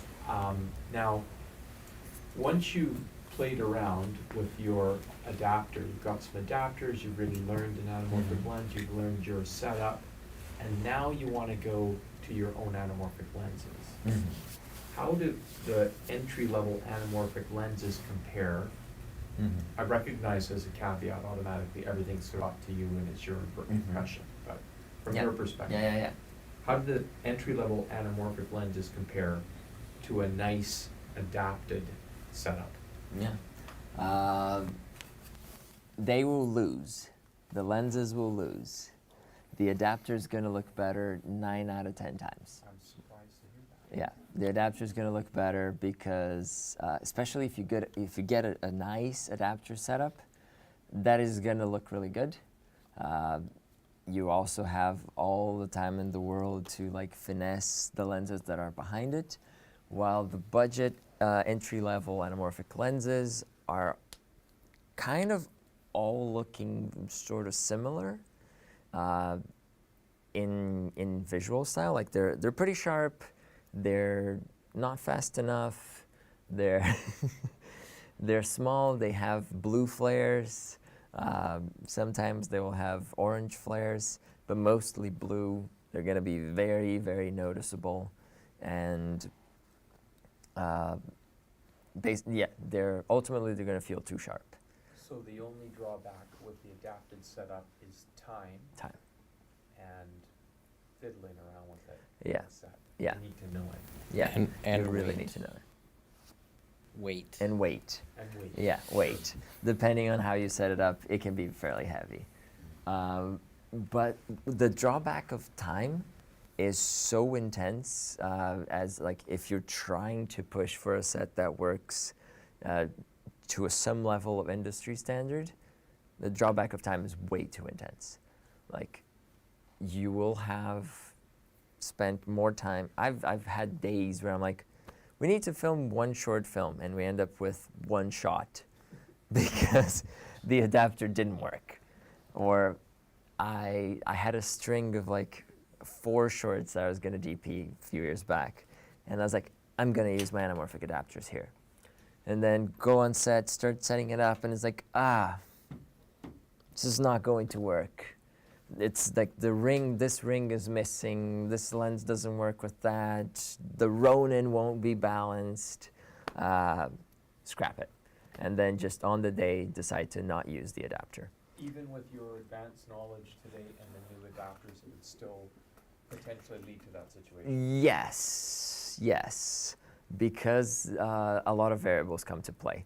Like, there are better solutions, there's lots of clever ways to rig an adapter, but because of the nature of like what I was doing for the channel, it was just like numbers. I gotta get the most adapters through and check out the visuals, so I'd be like, every other week I'm rigging something from scratch. And you can't develop that kind of finesse with an adapter if you're going, you have 2 weeks to make it as good as you can, and then you move on. Like, if you want to work with an adapter, you're going to spend a month just being like, I need these step rings, I need this lens support, I need these focus gears, I need diopters or filters, I need... Like, you're going to find out all of the shortcomings as you play with it. There's no way you're going to know ahead of time. So as, you know, given we're Cineworks and we're trying to support independent filmmakers, I'm trying to imagine the universe or the subculture where these are being used. Yeah, it's big. Like, what's it look like? You know, like, is it shorts? Can people, you know, use adapters to get into a festival? Or is it just too complicated to manage it? Or is it your own personal artistic practice? You play and love the flares or whatever, but you don't, can you actually produce work on an indie set using adapters and get into festivals? Yes. Like, even from Connor's experience of like filming a feature with adapters, I've made a number of shorts. I know lots of people who will be like, I will not buy an anamorphic lens this day and age because my adapters are way better than it. And they're not wrong. They're like, it makes sense. They spent 4 years, 5 years finessing this thing. Like, I have friends who, let's say this is an adapter, and they're like, oh yeah, I got this thing. It was $200. And then they're like, okay, cool. I don't like how the light bounces in here, so I'm gonna take it apart. Boom. And then they take it apart, and then they put like anti-reflective coating inside of the adapter, and then they close it back together, and it's like, oh, now the performance is kind of a little weird. So they're gonna disassemble it again and adjust the angle of the front and the back to each other so it's super sharp, the best that you can get. And this can, like, I've done this with Blake many times. It takes up hours. And they're like, oh, you know what? Actually, I'm getting a little bit of flare from the edge of the glass, and I don't think I like it. So I'm gonna come with the Sharpie and I'm gonna paint that, just that little bit. And then you're gonna put it on the camera and it's like, oh yeah, this is kind of cool. It's kind of cool. Let's find. Do you see the Helios over there? Yeah. Let's say this is the combination that I'm using. This is the lens that I have behind my adapter. and you can see how far in the glass is. Like the whole, half the tip of my finger is into this lens and I'm not touching the glass yet. And then they're like, you know what? This would be a lot better if the back of this glass was closer to the front of the lens. So I'm going to get rid of my whole lens set, and I'm going to get lenses that the glass is closer to the front, and I'm going to put these together. And they're like, yeah, that's so much better. It's so much cleaner. And then a few months more go by, and they're like, you know what? There's like 2 millimeters here that I don't like. So I'm going to go to someone that has a CNC machine, and I'm just going to cut off these 2 millimeters. And then they keep going. And you keep going, and you keep making the thing a little bit better, and a little bit better, and a little bit better, and a little more fine-tuned to your style. And it takes a lot of time, and it takes a fair amount of money and commitment. But in the end, you have a custom setup that fits all of your needs, that was made by you, so you have an emotional investment there, and that no one else has. So that is unique. That gives you a unique visual. If you look just at the price of the adapter, like, yeah, that was $200. But you don't factor in the 200 hours and all of the other little things that you put into it to make it special and your own. And I've got one last question, which is a Yeah. silly question. Never. But because I've got all these filmmakers in the room, often, you know, when we have film club socials, I ask people, oh, was that film a masterpiece? You know, which is super complicated and a bunch of things. So whenever I hear about the Panavision lenses, Yeah. the mystery and the resources and the monopoly, Yeah. and the swirling multiple engines and computers working these, I wonder, as filmmakers, as an expert on anamorphic lens, if you had the perfect, you know, within your budget camera, well, let's say you had a Sony Venice, and then you had, and then on top of that, you had your adapter, your adapter setup that you spent all the time on. It was your special look, you're emotionally invested, your soul was in that. Yeah. How would that shape up compared to a Panavision lens setup as a filmmaker looking at the film? And bear in mind, we've got filmmakers here that they do it entirely on their own steam. Yeah. You know, one of Corbin, one of the filmmaker facilities and equipment manager, spent $51,000 on his own personal money, his life savings, to make a feature film. Another filmmaker, Lucas, tree planted for 2 years, made his feature film. He made a feature film. It's like, so if you can do that, using your perfect setup and a great camera, could it compete Oh yeah. with Panavisions? Yeah, it could compete. Like, a lot of this becomes an obsession about details. You're not paying attention to the art itself, you're paying attention to, oh, I didn't like that flare. And that's like, that is not filmmaking. Like, you're not telling a story when you're getting too much into the detail, the technical details. These are the 20,000 people on the Yes, on the thing that, arguing yes, with yes, each other about and myself sometimes. splitting cumin seeds about Yes. something. Okay. Yeah, yeah. When I'm reviewing a lens, like I have a video coming up next week, which is about that white lens there. When I reviewed it, I was like, yeah, it's kind of cool, it's kind of clean. Like, looking at the charts and all of that stuff, I was like, it's way too clean. And then I went to film a test, and it was a very sunny, very nice looking day in the middle of winter. And then the footage turned out amazing. And I'm like, oh, cool, okay, interesting.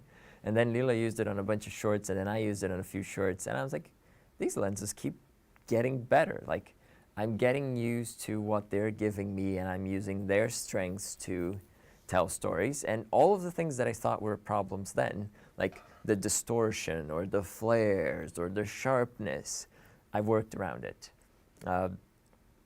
to a way that I'm like, this is the best lens that I could have to tell the story. I could have way more expensive gear to tell it, but the difference would only be noticed by people who are not trying to pay attention to the story. So it's a good news story that it's possible to actually do the anamorphic look Oh yeah. without having the big, gigantic Panavision. budget. Yes, yes. No, absolutely. A good story will hold much more than a good look. Like, it's sad when you go to a movie and all the thing that you have to say is, yeah, it looked really good. It's like, yeah, and I'll forget it by next week. Yeah. What groups of people use them these days? Like, for what applications? A lot of people use them for shorts. I've seen them adapters used on a variety of features of different budget levels. So it depends on how the pace is, on the scale of the project. There is one example in the Anamorphic shooters group where a guy in, oh my God, where is he? I think it's the Netherlands or Finland. It's one of those countries.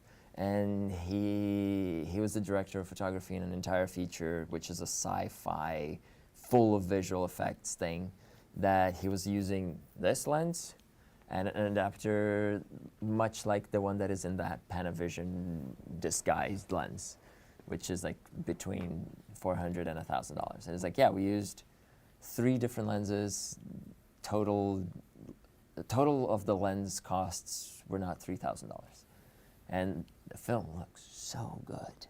Like, the trailer is amazing. And like, oh, I want to actually watch this film for the story, not just because it's using this or that tool. So you would have a lot of people doing that. A lot of people use it for personal projects. Like, a lot of people like to collect these lenses because of their like historical connection with the history of film or the people who use them, and they'll be like, yeah, I want all of these things. I know a guy who has like 20 of different adapters and like spent way more than all of this table combined, which is roughly 30 grand.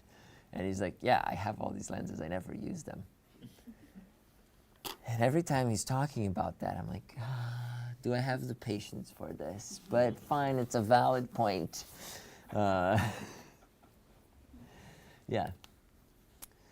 So you would have a variety of things. Like, they're as good as the project that you want to make, ultimately. And your story about you're doing 4 films, Yeah. and you're trying to mess with the gear, and you're Yeah. like, how's that gonna work, right? I'm just going on the assumption that that was not your stuff. You're like renting stuff and trying to make it work, right? No, it's my own gear. Your own gear? My own gear. Because I was gonna ask you, that stuff is your stuff. Yes. I'm gonna assume, and I assume this would be your assumption too, that you know your gear so well that you can show up anywhere and just fly and shoot it. Yes, with But that's not the lenses, case? but with adapters, it becomes so easy. Like, I have 2 other lenses that I brought. I was like, that's gonna be so cool. I never showed these before. And then as we were starting, I was like, oh, these are Sony mount. I can't put them on anything here. So that stuff happens to me when I plan for it. You know, I've heard stories of some films, like have been in theaters, that were shot with one lens, 50 or 35. Yeah. If you could get your 50 or 35 working, that could be your film. Yes. Yes. If I'm directing, yes. If I have a very strong connection as a director of photography, yes. On the shorts that I was doing, it was like, let's do 60 setups. And I'm like, no, let's not do 60 setups, and I will compromise here. So there's a lot of that. Yeah. Shall we wrap? Is this a wrap? Because we're I was yes. gonna ask, do we want to see the Sony mount lenses? Because I got a Sony right here. Okay, we're gonna do that on after as we are wrapping kind of thing. I'll talk about them, but let's call this concluded for now. Yeah, we can pull that off. And yeah, if you want to see it, they're not real anamorphics. They're anamorphics. So it's lenses that I modified, and it's like this. This is a $15 lens, and then you put a 50-cent plastic piece inside. And if you don't tell people what it is, they'll be like, wow, is that a $10,000 lens? So that's kind of the point of it, is If you want to get the look, but you don't want to have to deal with all of the gear hassle, you have options. So let's try that. Okay. Oh my God. Sitting for too long. Do you want to just do the transmitter on it? Oh yeah, we can do that. Do you have a full-size HDMI out? No. Yep. All right. No, it's just Excellent then. this. So we're gonna be able to put that on the. Oh, I need a power. But that's okay. What lens is this one? This can come out. Rokinon 50 millimeter Yeah. 1.5. Yeah, that's what that is. All right, let's put a full-size HDMI on it. And if you want to move over here, just. I don't know how we're gonna get that there. Now, let's see. Haven't used this Sony in so long. That's fair. I only got this guy because What is it? staff discount. A74. Oh, nice. So. Okay. Ooh, look at that. Oh, okay. Oh my God. Yeah. Why are we so dark? Hold on. Are we stopped down in some way? Or ISO too low? It's a Sony. Set it to 100,000. Why don't I? How high can you go? That seems good. That's pretty good right there. Let's park it. That's 200,000. So maybe 12,000 will do. Just 12. We were at 2,500 on the other camera. Yeah, okay, so I'm gonna come close for us to see the most bokeh that we can. And how is this looking? How does it stack compared to the others? There's a lot more distortion on the bokeh. That's one thing. The other thing Your we're lens, gonna do- right? This is a friend's lens. I modified it for him, and I wouldn't have a lens that I can't mount. No, summits. Can you get the lens streaks with this? That's what I just did. So now I'm cheating, and I added a streak filter, and this is what's kind of going on there. Interesting. And I have to Streak align filter, it, right? so you can do this kind of shit right now. And if you want to look legit, you want to align it straight, but then now we have lens flares, and we have OVO bokeh, and we spent less than $100. So that's also an option. The downside is if you look at bokeh right now, you're going to see a lot of lines. Am I lying? No, you're Okay. Filter? So that is from the streak filter. And it all comes with a compromise. Who's going to notice those lines? No one until you tell them. So this bokeh and all this is mostly just from that one filter? Yeah, so the flares are from the filter, this. But if you look down the lens, let's pull this filter out because it's kind of foggy. Wow, one more This turn. one has a mod. Yeah, Okay. so if you look inside of the lens, you're going to see there's an OVO shape in there. And that's the cheapest of them all. And this is the cheapest option. You can see that the aperture's right here and there's an OVO there. Oh, yeah, yeah. So there's no squeeze going on, absolutely none. I don't understand how that works. I can see how it would change the shape, but not how it would create the bokeh. Yes, so let's switch to the other one. Let's get that 35, because I think the 35 is cool because the bokeh becomes cleaner in general. Lena's a holder now. Yeah. And the way this works is the same way that you can shape bokeh. So this one. Are we doing it? Yep. Kind of, but not super. And the other thing that happens is when we stop it down, am I lying? I don't know. I'll let you stop it down, Connor, please. We lose that shape. Like we cut into the ovals. And the way this mod works is you're basically replacing the aperture. What shapes bokeh is the shape of the aperture. If you put a heart in there, that's going to be, bokeh is going to be a heart, which is kind of fun. You see that in like Scott Pilgrim, a variety of other things. Scott Pilgrim, we're talking about Scott Pilgrim, yeah. We talked about Scott Pilgrim 3 days in a row now. And it's super cheap, super cheap to do. I can modify all the Rokinon lenses. I just modified this set. It was 4 lenses. It took me 35 minutes. I've done this a bunch of times, so maybe consider 20 minutes per lens and you'd be good. The downside is you're going to get some weird artifacts, like the bokeh is not super clean everywhere. If you look towards the edges, you're going to find that it starts to bend and get narrow. And of course, we've got the, hold on, let's see. Like it reaches a limit of you're going to start to see the shapes get cut off on the sides. Wow, there's a lot of dirt in this one. Holy shit. And that's because of that disc. Like the light is hitting at a specific angle and it doesn't get the entire shape of the bokeh. So it starts to get cut off. Yeah, yes. Okay. Thank you for coming. Thank you very much. Thank you. And if you have any further questions, just message me on Facebook. I think there's my email on that thing where